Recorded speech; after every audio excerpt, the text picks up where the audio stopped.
মেহুল একটি গুহার ভেতরে আটকে ছিল। গুহার ভেতরে 4টি দরজা ছিল। প্রথম দরজাটি খুব ঠান্ডা ছিল, ভিতরে তাপমাত্রা ছিল -80°C। দ্বিতীয় দরজার ভিতরে দুর্দান্ত সাদা হাঙ্গর ছিল। তৃতীয় দরজার পিছনে তাপমাত্রা খুব গরম ছিল, গরম সূর্য মেহুলকে পোড়াবে। এবং চতুর্থ দরজার পিছনে ছিল বিষাক্ত গ্যাস। মেহুলকে গুহা থেকে পালাতে কোন দরজা বেছে নেওয়া উচিত? ভাবো।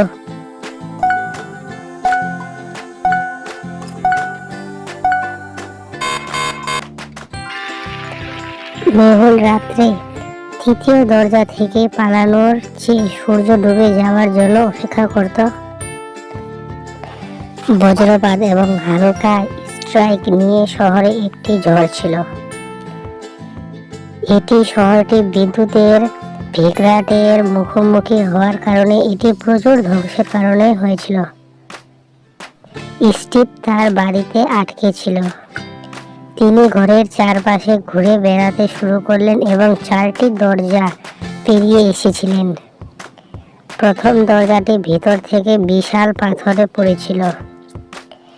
দ্বিতীয় দরজার ভেতরে একটি অবিরাম র্যাগিং আগুন ছিল। তৃতীয় দরজার বিশাল ঘোরানো চাকা ছিল যা স্টিভকে চূর্ণ করতে পারে।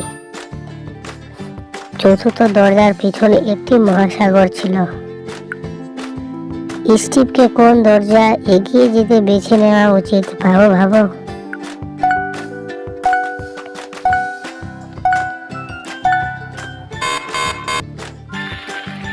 শহরে কোনো বিদ্যুৎ না থাকায় চাকাগুলি ঘোরানো হতো না এবং স্টিভ সহজেই এ থেকে সরে যেতে পারে। একজন চোর কারাগার থেকে পালানোর পরিকল্পনা করেছিল। তিনি সমস্ত প্রয়োজনীয় একটি হ্যামবার্গার, জামাকাপড় এবং জুতা প্যাক করেছিলেন। সমস্ত জিনিস একটি ব্যাগে রেখে তিনি চলে গেলেন। এগিয়ে চলতে তিনি 3টি দরজা পেরিয়ে এসেছিলেন। প্রথম দরজার পুলিশ ছিল পিছনে, কে তাৎক্ষণিকভাবে চোরকে ধরবে। দ্বিতীয় দরজার পিছনে একটি হ্যামম্যান ছিল এবং তৃতীয় দরজার পিছনে একটি ক্ষুধার্ত ষাঁড় কুকুর। চোরকে কারখানা থেকে পালাতে কোন দরজা নেওয়া উচিত? ভাবো।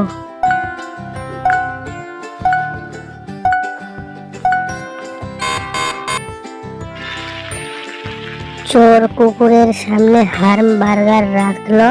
কুকুরটি বার্গারটি খেতে ব্যস্ত হয়ে পড়েছিল এবং চোর পালিয়ে যায়।